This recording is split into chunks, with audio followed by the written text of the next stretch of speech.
नहीं मालूम कि मैं कहाँ जाऊंगा। इसका मतलब देवी जी, मैं घर से नौकरी की तलाश में निकला था, परंतु इसमें ये सब घटना घट गया और आपको बचाना पड़ा।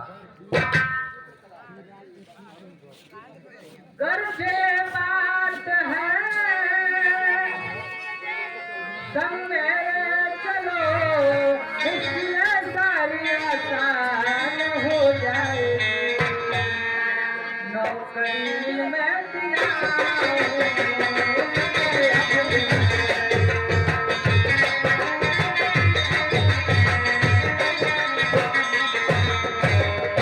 गर्द से आपकी गायक हो जाएगी।